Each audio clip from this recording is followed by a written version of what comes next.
अस्सलाम everyone, thank you very much for tuning in.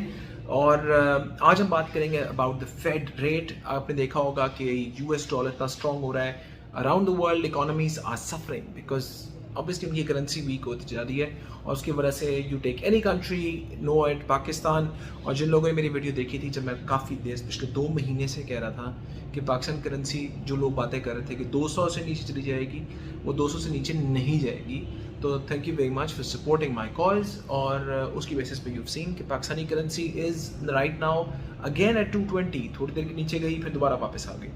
Fade interest rate आज कल जो है वो 0.75% बढ़ गया है। तो नाउ जो लोगों के पास ऑप्शंस है कि वो अपने पैसे को इन्वेस्ट करें, तो स्टॉक मार्केट से पैसा निकालेंगे और वो सिंपल बॉन्ड्स में रख देंगे। उनको 4%, 4.5% तक ऑप्शन मिलनी शुरू हो जाएगी। पाकिस्तान को इंटर्न अपने डॉलर बॉन्ड्स के लिए, क्योंकि उनको पहले ही बहुत प्रॉब्लम है, और रोशन डिजिटल अकाउंट में भी अगर लोगों को पैसे देना है तो उनको बेनिफिट देने के लिए, क्योंकि वरना लोग यहाँ से पैसा निकाल लेंगे और पाकिस्तानी करेंसी और वीक हो जाएगी। इसलिए पाकिस्तानी इंटरेस्ट रेट एक्सपेक्टेड है कि पाकिस्तान में इंटरेस्ट रेट बढ़ जाएगा।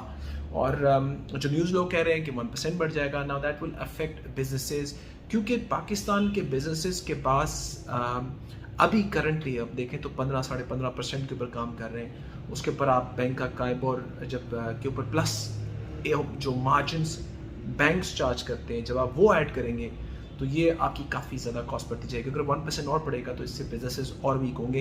And again this is going to affect आपकी stock market, where the stock market obviously जब लोगों को बैंक में पैसे रखने से 16%, 16.5% मिल रहा होगा, तो उनके पास कोई इंसेंटिव नहीं है कि वो किसी भी स्टॉक मार्केट में इन्वेस्ट करें, इवन प्रॉपर्टी में इन्वेस्ट करें। फिर प्रॉपर्टी पर टैक्सेस बढ़ेंगे, बढ़ने की वजह से लोगों ने प्रॉपर्टी में से पैसा निकाल लिया है। अब लोगों पर लेवरेज है कोई नहीं, इन्फ्लेशन बढ़ रही है, वो प्रॉपर्टी में इन्वेस्टमेंट करना चाहते हैं कि प्रॉपर्टी में इन्वेस्ट करें। स्टॉक्स में केयरफुल हैं, अच्छी यील्ड्स हैं, कुछ स्टॉक्स बहुत अंडर वैल्यूड है, बट इस लेवरेज की वजह से नाउ दे आर कंसर्न कि हम इस तरफ कैसे जाएंगे। So these are tricky times. As I said कि यूएस का फेड रेट बढ़ने की वजह से पाकिस्तान में भी इंटरेस्ट रेट की एक्सपेक्टेशन है कि वो बढ़ जाएगा, तो उससे और इफेक्ट होगा बिजनेसेस के ऊपर, वो और कर्टेलमेंट करेंगे। Some businesses would like to cut down their cost cutting होती है, तो वो होती है थ्रू अपने कॉस्ट की चीज़ों को करने की कोशिश करेंगे, प्राइसेस को इंक्रीज करेंगे, अपने मार्जिन बढ़ाने की कोशिश करेंगे। कंपटीशन अगर कम है तो फिर अपनी कॉस्ट को रिड्यूस करेंगे, लोगों को फायर करेंगे, इकोनॉमी स्लो डाउन होगी, people will look for jobs. And what I feel is कि पाकिस्तान से बहुत सारे लोग जो बाहर जाने की कोशिश कर रहे हैं, I think because they feel कि बाहर बहुत अच्छी अपॉर्चुनिटीज़ हैं, बट ऑब्वियसली बाहर इज टफ एज वेल। दुनिया में कब इफेक्ट आएगा तो सब कंट्रीज पे इफेक्ट आएगा। So things are looking kind of blurry, और हमें बड़ा केयरफुली ट्रेड करना पड़ेगा इन टाइम्स के अंदर, so that we can make some good decisions, financial decisions for us, for our families, which can help us decide on what is the next way forward. So Pakistan की currency, and again stocks के ऊपर effect इसका आता जाएगा। पाकिस्तान की currency until less dollar अपनी increase नहीं रोकेगा, क्योंकि नवंबर में इलेक्शंस आ रहे हैं in the US. So US के अंदर इलेक्शंस के लिए मेरे ख्याल में वो थोड़ी देर के लिए भी रुक जाएंगे, और वैसे भी अब अगली मीटिंग जो है वो अगर जो उसके अंदर पॉज करेंगे या रुक जाएंगे या ये परसेंटेज थोड़ी कम करेंगे, सारी चीज़ें मैटर करती हैं इन्फ्लेशन के ऊपर। महंगाई जो ओवरऑल बढ़ रही है, it's not just because of the war, it's because of oil के ऊपर लड़ाई होती है, वो ब्लेम कर देते हैं एक दूसरे को, सब पॉलिटिकल बातें होती रहती हैं कि रशिया ने किया है, उसने किया है, हर कोई अपने अपने बिजनेसेस, अपने अपने बिजनेस को प्रोटेक्ट कर रहा है, और एक अनसर्टेनिटी मार्केट्स में है। उसकी वजह से अमेरिकन स्टॉक मार्केट्स गिर रही हैं, इंटरेस्ट रेट्स बढ़ रहे हैं। इन जो यूके के अंदर आप देख रहे हैं पाउंड नीचे गिरा था, फिर दोबारा आप जो उनकी हालात बेहतर हुए तो दोबारा पाउंड वापस आ गया पाकिस्तान में। So these are very important times. आपको बड़ा ट्रेड करना पड़ेगा, अपनी कॉस्ट को रिड्यूस रखना पड़ेगा, सेविंग्स को अपने बढ़ाना पड़ेगा। सो आप ये ट्रबल टाइम्स मेरे ख्याल में नेक्स्ट ईयर तक चलेंगे।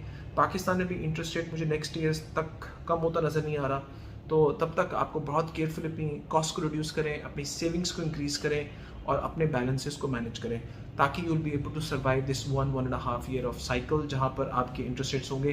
बैंक्स के से भी प्रॉफिट्स अगर आप देखें तो बहुत ज़्यादा अच्छे आ रहे हैं, क्योंकि बैंक्स बहुत हाई रेवेन्यू करें, लेकिन कब जाके एक प्रॉब्लम आएगा कि इकोनॉमी श्रिंक करनी शुरू हो जाएगी, लोग स्लो डाउन करेंगे, बिजनेसेस स्लो डाउन करेंगे, and that will affect how the country will be moving. So thank you very much for tuning in. I'll keep you posted on future things. Important fact is अभी recently मुझे अभी पता लगा है कि इमरान खान साहब को उनके लॉन्ग मार्च की वजह से जो उनका प्रोसेस चल रहा था आज़ादी मार्च से अनसर्टेनिटी थी, बहुत से लोग बिजनेस अपने प्लान्स कैंसिल कर रहे हैं, अपने ट्रैवल प्लान कैंसिल कर रहे हैं, अपने इन्वेस्टमेंट्स को रोक रहे हैं, वेट कर रहे हैं कि इस्लामाबाद में क्या होगा। जब ये गवर्नमेंट बाहर जाती है तो लोग कंट्रीज भी वेट करती हैं कि हमारा क्या प्लान है, मुल्क में आगे क्या होगा। अभी एक इंसिडेंट हुआ है जहाँ पर ही वॉज फायर्ड अपॉन, और उसका इम्पैक्ट क्या आएगा पाकिस्तान के ऊपर, कितने के लिए अनसर्टेनिटी रहेगी। ये बहुत एक ट्रेड थिन लाइन पे चल रही है। इस वक्त सारे स्टेक होल्डर्स को बहुत केयरफुली पाकिस्तान को देखना पड़ेगा, क्योंकि इस ट्रेंड लाइन के अंदर अगर हमें कोई बैलेंस आउट होता है और हमारी करेंसी, तो उसका डायरेक्ट इफेक्ट हमारी करेंसी पे, हमारे लोगों पे, हमारी इकॉनमी पे होता है। और जबकि इंटरेस्ट रेट्स बढ़ रहे हैं, इकॉनमीज वैसे स्लो डाउन हो रही हैं, तो पाकिस्तान को भी अपने अनसर्टेनिटी को ख़त्म करना बहुत ज़रूरी है। और अनसर्टेनिटी ख़त्म नहीं होगी तो बिजनेसेस आगे इन्वेस्टमेंट नहीं करेंगे, आगे इन्वेस्टमेंट नहीं करेंगे तो ग्रोथ नहीं आएगी। तो एक जेन्युइन स्लो डाउन मुल्क में आना शुरू होगा, which is not good for the country, because the country has to move forward. If you don't move forward, we have such a big population of people जो आ रहे हैं हर साल मुल्क में, इकॉनमी में ऐड हो जा रहे हैं, उनको कोई जगह नहीं मिलेगी, तो फिर हम लेबर एक्सपोर्ट ही करे जाएंगे। और which is I think somehow हमारे लिए जो सबसे बड़ी रेमिटेंस का मीन्स भी बनता है। So thank you very much for tuning in, I keep you posted. Pakistan जिंदाबाद।